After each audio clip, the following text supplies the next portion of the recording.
Que a graça, a paz, a misericórdia e o amor da parte do nosso Deus estejam com todos.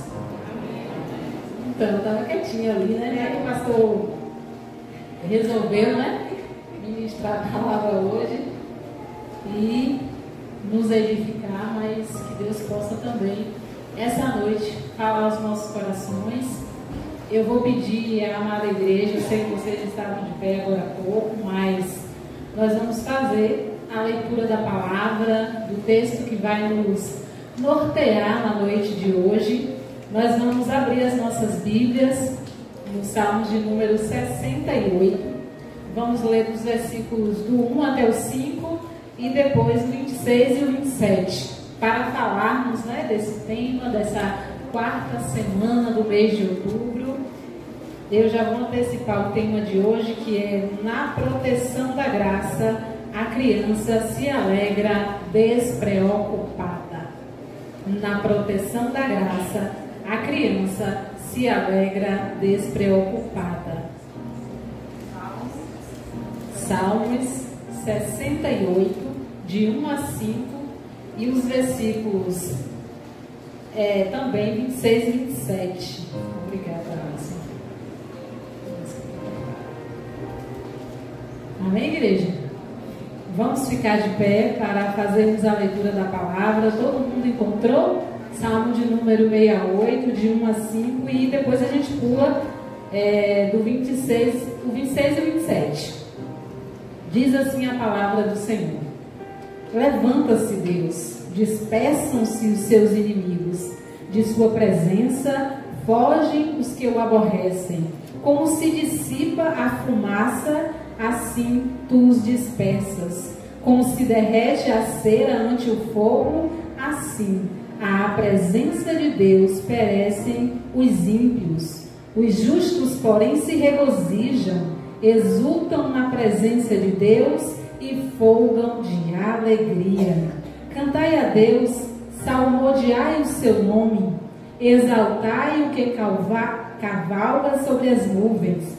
O Senhor é o seu nome, exultai diante dele. Pai dos órfãos e juiz das viúvas, é Deus em sua santa morada. Agora os versículos 26 e 27. Bendizei a Deus nas congregações, bendizei ao Senhor, vós que sois da estirpe de Israel. Ali está o mais novo, Benjamim, que os precede, os príncipes de Judá com o seu séquito, os príncipes de Zebulon e os príncipes de Naphtali. Amém? Vamos orar. Senhor nosso Deus e nosso Pai, diante da Tua santa presença, Pai, mais uma vez eu me coloco para rogar, para pedir a Tua direção, para pedir que o Senhor fale e que edifique o Teu povo. Tu sabes que esse tema, desde o momento em que eu me deparei com ele, tenho sido edificada, tenho sido tocada, e que a Tua igreja também receba a edificação nessa noite, Pai. Apesar de mim, apesar das minhas limitações, fale ao Teu povo nesta noite, ó Deus. Que sejamos edificados, que possamos compreender de fato como é viver uma vida despreocupada na Tua presença. Nos conduz em tudo, em nome de Jesus. Amém. Podeis assentar.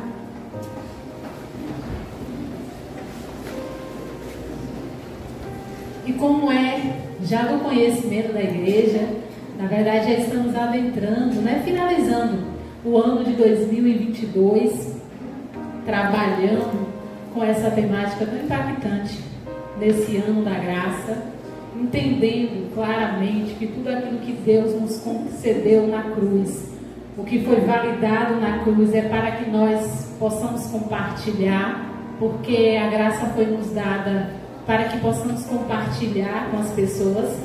Da última vez que eu estive aqui, eu falei da importância da igreja ter priorizado a temática da graça, porque falar da graça é falar da salvação. E hoje pouco se fala de salvação nos púlpitos das igrejas, pouco se exalta a obra salvadora de Jesus Cristo na cruz. E quando uma igreja faz isso, é porque ela realmente está priorizando a aquilo que é importante, aquilo que o nosso Deus desejaria que a sua igreja escolhesse. É por isso que a gente não pode desanimar, nós não podemos desfalecer, porque de fato tudo que o Senhor fez, tudo que está posto nas Escrituras foi e é por amor de cada um de nós. Nós não podemos de modo algum desanimar na caminhada, precisamos sempre beber da fonte da alegria que é Jesus Cristo, para que façamos tudo, tão somente tudo para a glória do seu nome. E nesse mês, especial, colorido, cheio de doces aqui à frente, tão sugestivo, a gente está aprendendo com esse tema especial, que a graça traz grande alegria revelada às crianças. Então a graça, a partir do momento em que nós nos deparamos com essa condição de perdoados, de salvos, de alcançados pela graça, nós experimentamos a verdadeira alegria. Uma alegria que a gente já sabe, não é ausência de problemas, não se constitui ausência de dificuldade, mas é uma alegria que procede, que jorra do nosso interior, porque ela provém do próprio Espírito de Deus que está sobre nós. Então essa graça, ela traz grande alegria revelada às crianças. E eu espero que nessa noite aqui, todos estejam se sentindo como crianças. Porque é esse contexto que a gente quer trazer e que tem sido batido durante todo o mês. No sentido de criança que nós estamos estudando aqui. Quem é essa criança? Como é que ela se caracteriza? Como ela se constitui? Essa criança que as páginas sagradas nos apresentam e que a gente está estudando em todo o mês das crianças. E o texto bíblico é muito especial. Eu vou falar um pouquinho sobre ele. O texto do mês, que está em Lucas capítulo 10, o versículo 20b e também o 21a, não precisam abrir, eu vou ler aqui. Alegrai-vos por estarem os vossos nomes escritos nos céus. Então essa é uma alegria que o cristão não pode perder de vista nunca. Essa é a nossa alegria, saber que os nossos nomes estão escritos nos céus. E não pelo fato de fazermos sinais, de fazermos maravilhas, mas a nossa alegria está no fato de termos sido alcançados pela graça e de que os nossos nomes estão escritos nos céus. E aí ele segue dizendo, naquela mesma hora, se alegrou Jesus no Espírito Santo e disse, graças te dou, ó Pai, Senhor dos céus e da terra, que escondestes essas coisas aos sábios e inteligentes e as revelastes às crianças. Uai, Deus escondeu todas essas coisas dos sábios, dos inteligentes, e Ele escolheu revelar aos pequenos, às crianças. Foi um ato intencional de Deus em escolher os pequenos. Se nós olharmos um pouquinho da história da igreja, a gente vai ver que boa parte das pessoas que acompanharam Jesus eram as pessoas mais simples da sociedade, concordam? A história da igreja mostra que eram os mais simples, aqueles que não tinham talvez tanta aceitação social, aqueles que não tinham, poder aquisitivo. E essas pessoas, quando elas se depararam com o amor, com a graça de Cristo, elas abraçaram a graça de nosso Senhor Jesus Cristo. E isso incomodava as pessoas que eram letradas, quanto na história da igreja, na própria história, nas páginas sagradas, a gente vai ver como é que esses homens estão falando aí com tanta intrepidez, com tanta ousadia, se eles não tiveram formação para isso. Qual é o preparo que essa gente teve? E Deus fez isso para gerar esse espanto. Porque está escrito em 1 Coríntios que Deus fez o quê? Ele escolheu. Olha o que o texto diz em 1 Coríntios, nem precisam abrir. Capítulo 1, versículos 27, do 27 até o 29. Deus escolheu as coisas loucas deste mundo para confundir as sábias. Ele fez isso propositalmente, para confundir e a princípio gerar em muitas pessoas a indignação. Por que o Evangelho chegou assim, com tanta aceitação diante da clientela mais simples? Por que Jesus, ao invés de escolher um berço de ouro, escolheu nascer no lugar mais inóspito, mais inapropriado para uma criança nascer? Foi lá que ele nasceu. E isso causou espanto, causou admiração nas pessoas. E todas aquelas pessoas que começaram a se colocar, independentemente do seu nível social, do seu poder aquisitivo, começaram a se colocar como criança, se reconheceram pecadores, e aí o Evangelho chegou a elas também. Porque não depende da posição social, mas receber o Evangelho de Jesus Cristo, para receber, é preciso ter humildade, é preciso se reconhecer como perdido, como miserável, como um pecador que precisa de um libertador. Porque senão o Evangelho de Cristo não faz sentido. Se eu não me ver, não perceber a miserabilidade da minha situação, uma graça não tem sentido. Então aquelas pessoas que quando se depararam com a graça de Jesus e se dobram a essa graça, elas reconheceram a condição de todo ser humano. Porque essa é a condição da raça humana. Nós somos pecadores. Nascemos mortos em nossos delitos e pecados. Então precisamos de um Salvador. E Jesus chegou a essas pessoas. E por que tudo isso? Olha o que ele fez mais. Ele escolheu, perdão aqui, as coisas fracas do mundo para envergonhar as fortes. Ele escolheu as coisas insignificantes do mundo, as desprezadas, as que não são, para aniquilar as que são. Para quê? Com que propósito? Para que ninguém se glorie diante de Deus. Porque ninguém mais vai colocar, eu estou aqui no Evangelho, eu sou salvo porque a minha condição familiar me permitiu isso. Foi porque eu estudei muito. Aí eu estou aqui, Jesus me escolheu por isso. Não, é para que ninguém se glorie diante dele. A Bíblia diz que ele encerrou todos debaixo do pecado para com todos usar de misericórdia. Ele colocou todo mundo na mesma situação para que a graça chegasse de igual forma a todo mundo. Para que não houvesse essa discrepância que a gente vê na sociedade, as desigualdades que saltam. Jesus ele faz, não, todo mundo está no mesmo barco, está todo mundo na mesma situação. Então eu vou usar de misericórdia, vou derramar a minha graça sobre todos. E aí depende de cada pessoa recebê-la ou não. E aí seguindo, o nosso guia de meditação, ele traz aqui o exemplo daquele menino. Desde que eu leio a Bíblia e eu me deparo com essa passagem, eu sempre fico me perguntando, quem eram aquelas crianças? Jesus estava ali, né, conversando, e o nosso guia traz esse texto de Mateus, capítulo 18, que já foi também muito lido e explicado aqui. Jesus estava ali no meio daquelas pessoas e de repente ele pega um menino e traz para o foco.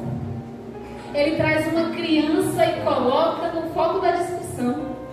Olha que coisa incomum que Jesus fez naquela época.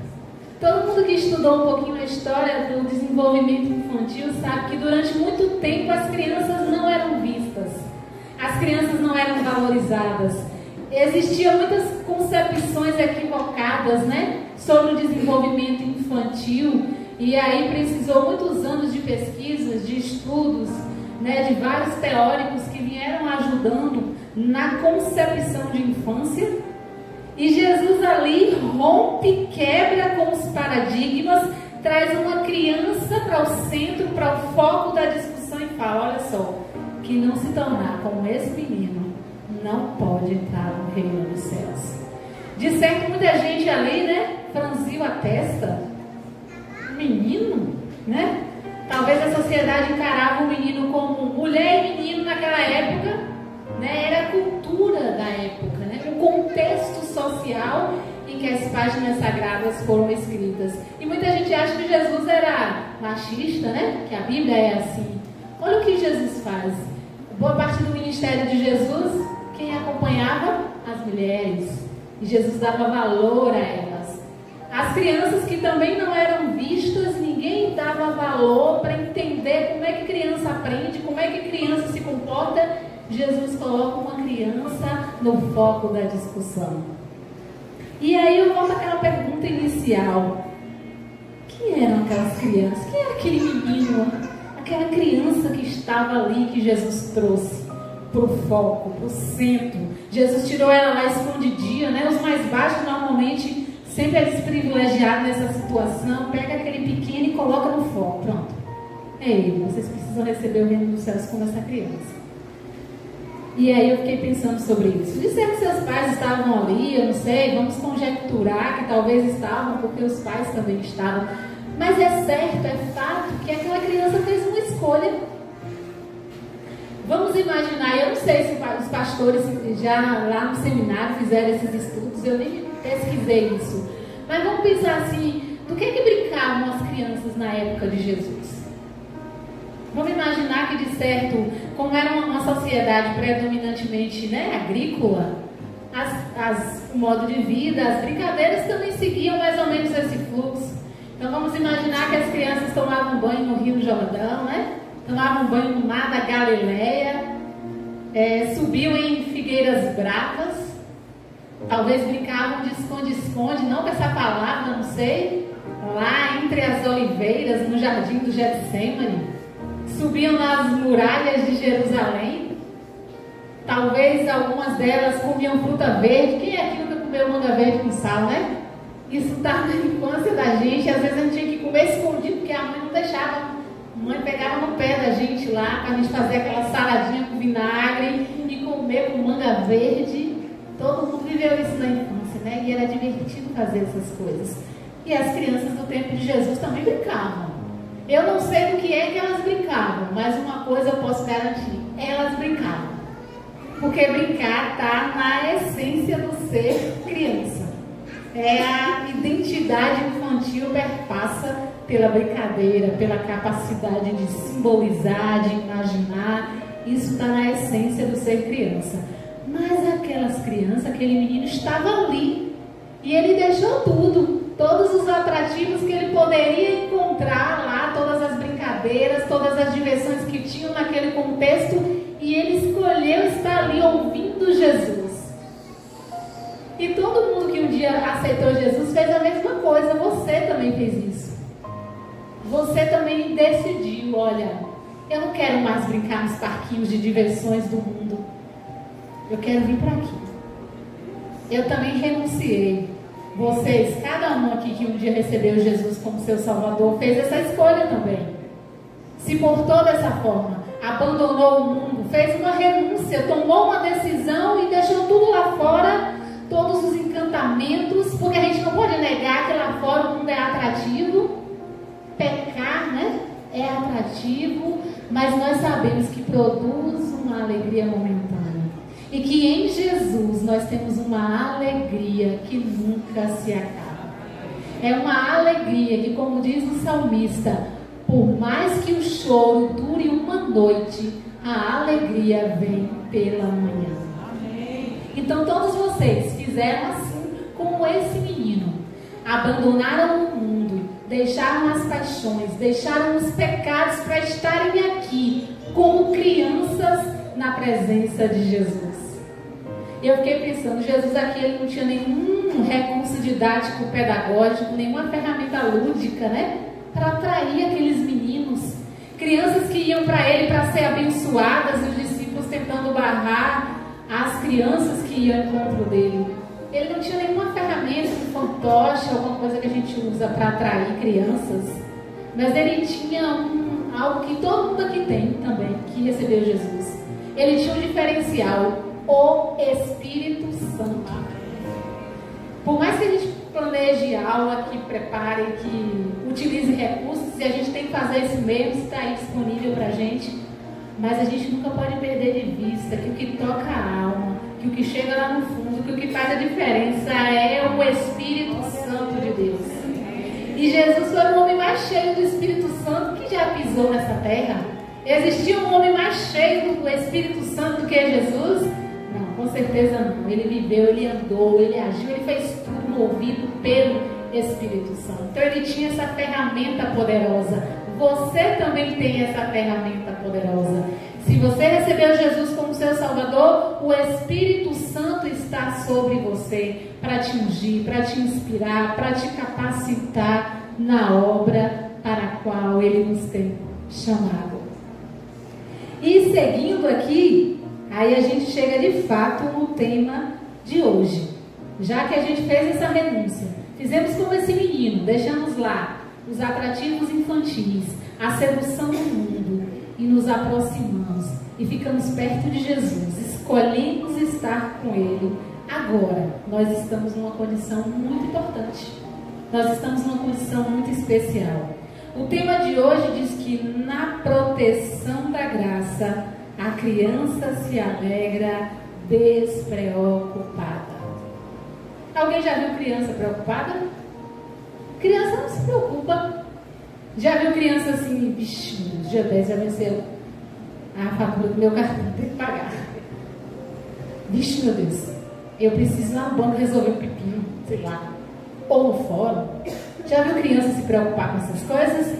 Não, porque tem alguém que faz isso por ela, né? Tem alguém que assume as rédeas, tem alguém que segura, que tem todo o controle. Às vezes a Alice fala lá em casa, eu quero comprar, ah mãe, compra isso. Tudo criança pensa que assim é fácil, né? Dinheiro tá em árvore, né? Compra tal coisa. Você tem dinheiro, Alice? Ela, mas meu pai tem. Porque ela confia que tem alguém ali que tem, né? O controle na mão. E que vai cuidar de tudo. E que está a par da situação. E que qualquer problema que aparecer, ele vai resolver. E assim somos nós também. E é assim que nós precisamos estar na presença de Deus. Despreocupados. Debaixo da proteção da graça. Pensando assim, ó. Tem alguém que está no controle da situação. Tem alguém que está cuidando de mim. Ele vai resolver qualquer parada difícil, porque Ele está lá. Ele tem as rédeas da minha vida. E eu fiquei pensando muito sobre preocupação. E aí fui fazer algumas pesquisas. O que a ciência diz? Por que a gente se preocupa? Por que será que nós nos preocupamos tanto? Eu fico pensando quantas coisas, tem preocupações que duram uma fase na nossa vida, né?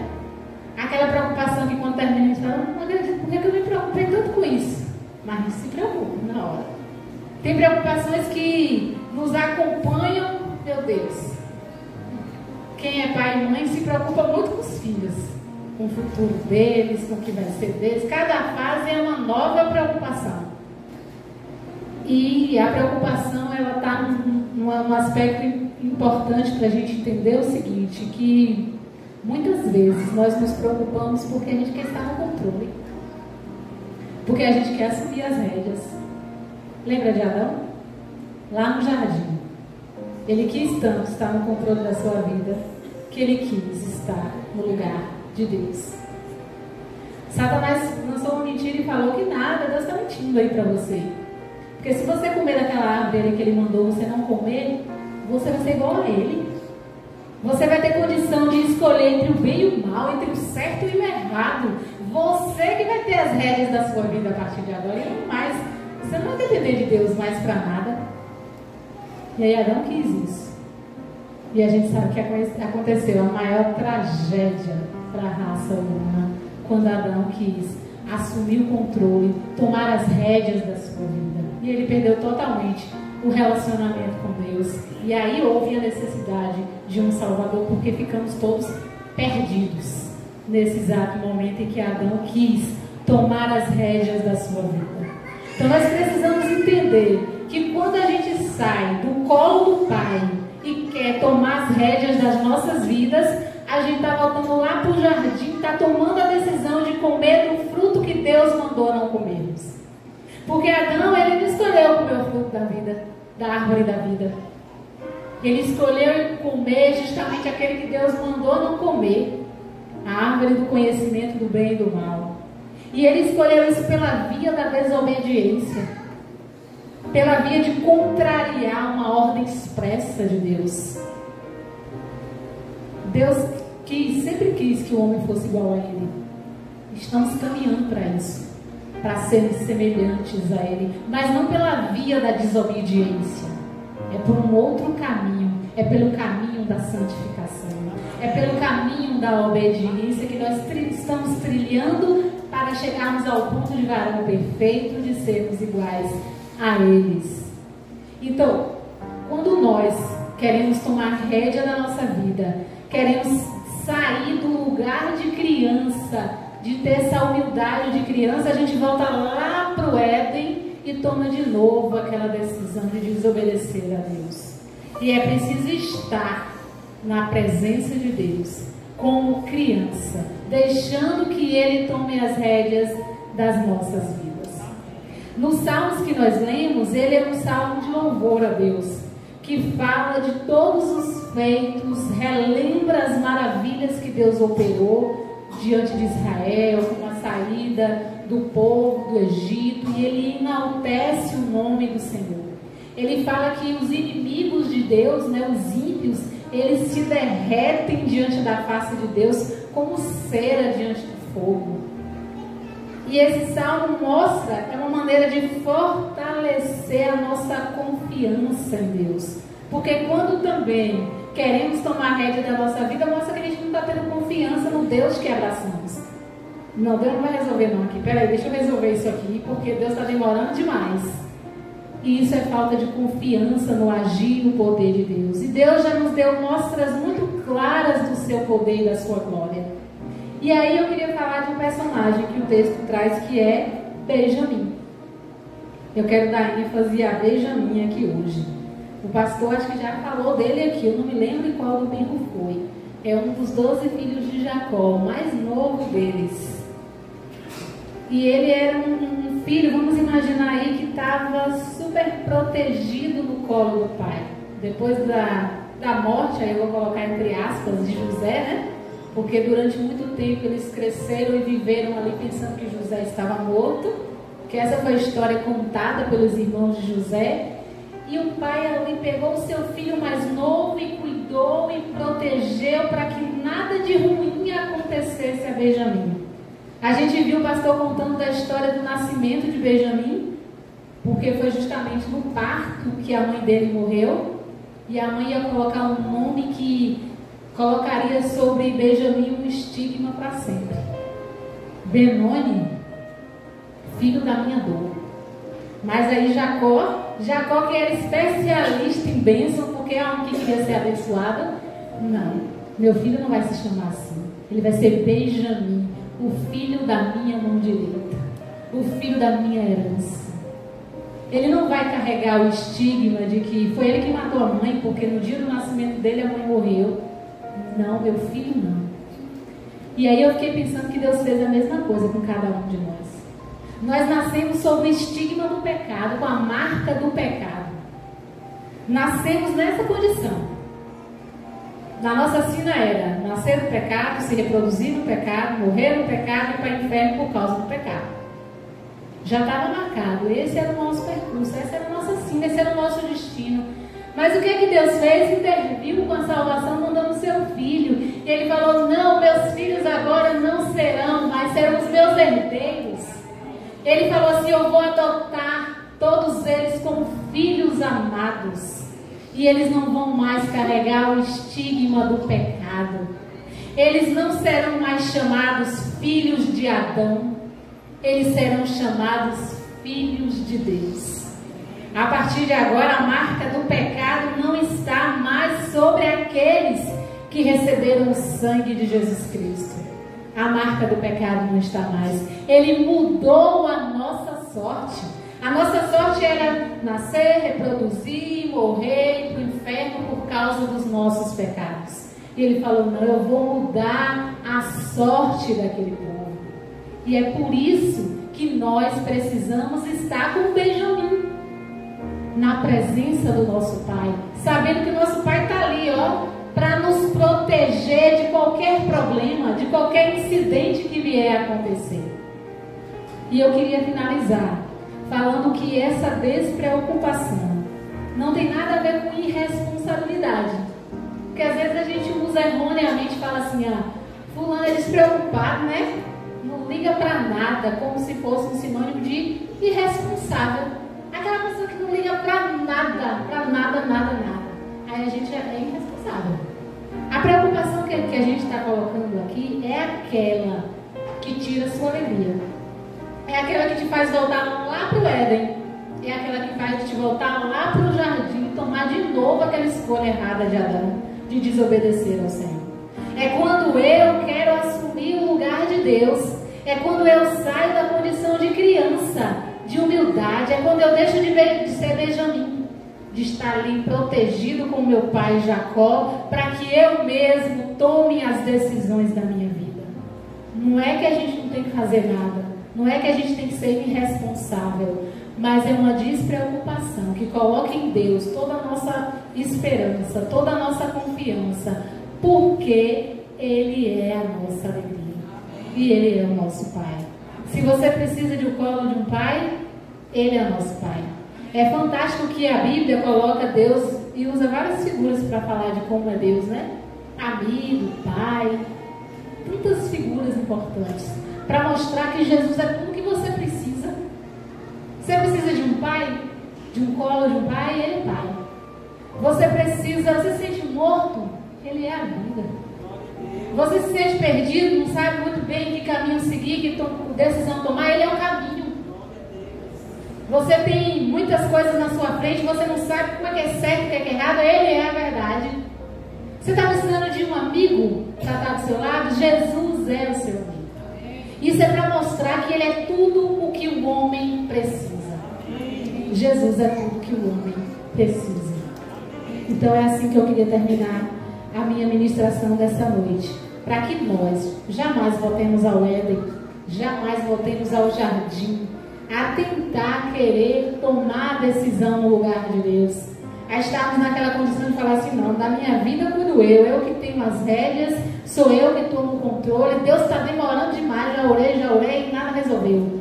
Confie, despreocupe-se sabendo que você tem um Pai amoroso que cuida de você e que no tempo certo, na hora certa, Ele vai intervir. Que Jesus abençoe a todos.